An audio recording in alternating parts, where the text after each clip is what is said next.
Hey, what's up guys? It's Matt with Movement System. In this video, we're going to talk about why you should be doing weighted carries and marches. Weighted carries provide a ton of benefit that go far beyond just improving your grip strength.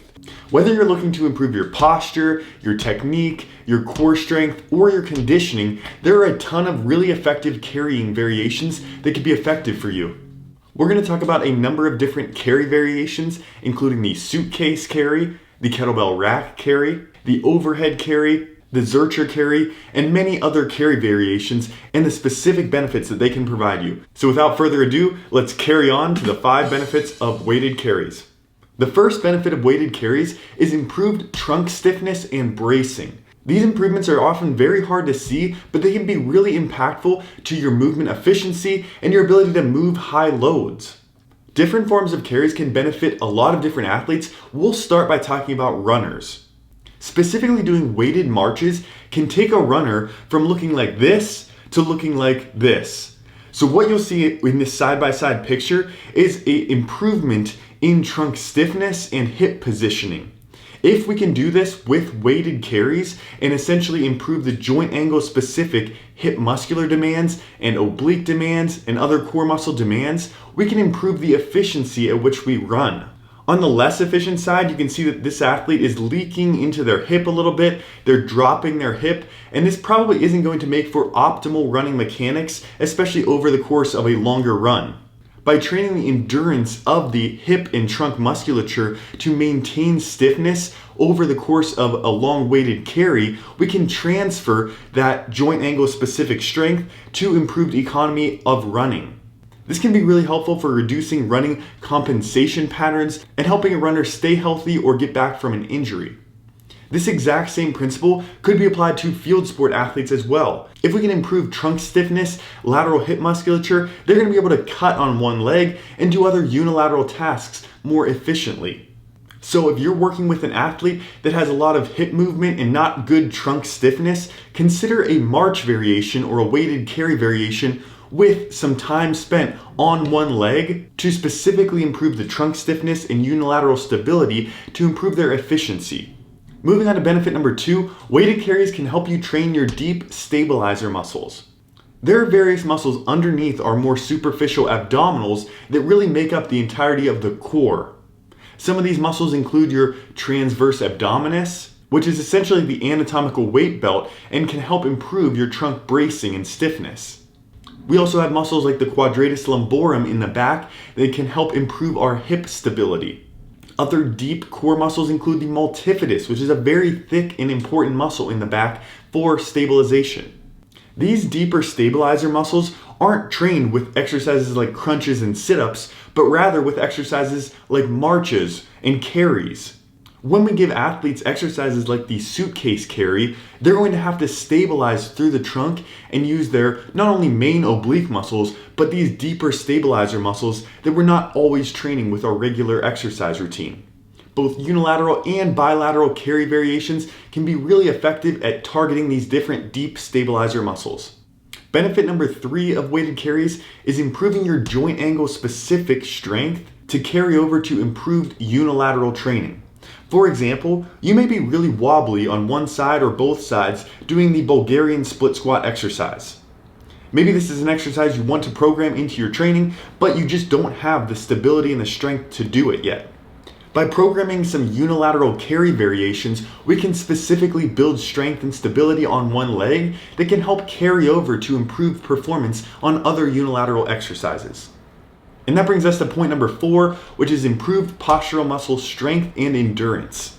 Our postural muscles, especially upper back muscles, are largely type 1 or aerobic muscle fibers. We need to build endurance of those muscles if we want to be able to maintain our positions throughout long workouts, as well as our posture throughout the day or throughout long activities like long runs. Carry variations, such as the Zercher carry, can be really beneficial for improving that upper back strength and postural endurance. We're putting a large demand on the postural muscles to actually perform extension and oppose the weight that we're carrying. This is going to train those specific muscle groups to have better muscular endurance and maintain a better upright position and posture.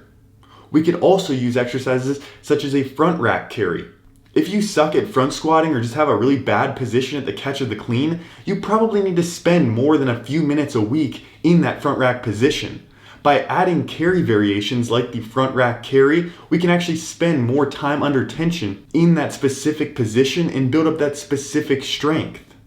This can be a game changer for an athlete who's really struggled with the front rack position and just needs more time spent in that position, building up that specific strength and endurance.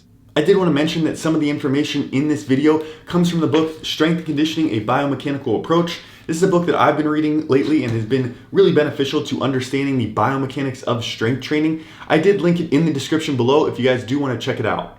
And if you guys are interested in a specific video covering applied biomechanics, go ahead and leave a comment below and I will probably make some sort of biomechanics video in the next few weeks. On the topic of posture and upper back muscular activation, I do want to mention as well that gripping a bar or a kettlebell really hard, for example in the bottoms up kettlebell carry exercise, can have what's called an irradiation effect. That irradiation effect can actually improve deep muscle activation such as the rotator cuff muscles.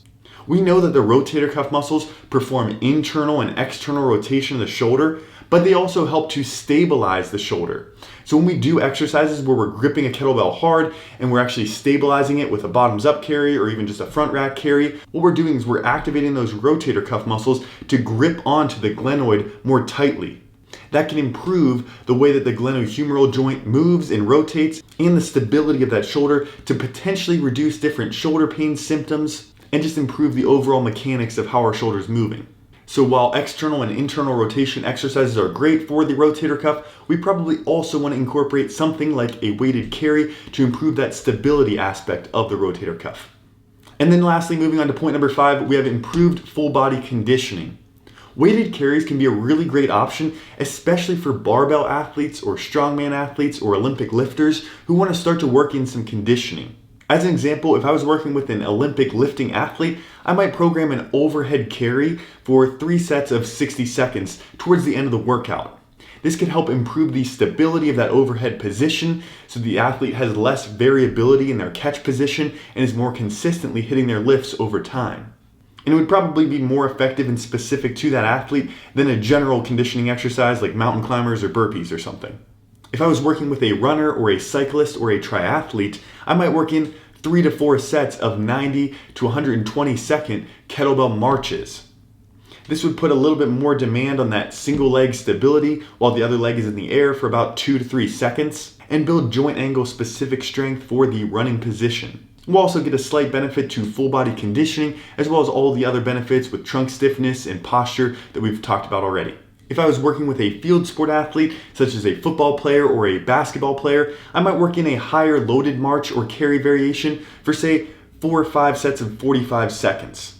Especially for a football player or a center in basketball who's going to have a lot of physical contact, being able to create trunk stiffness and handle high loads throughout the lower body can be really effective for building bone and tendon strength, as well as have a full body conditioning and muscular endurance effect.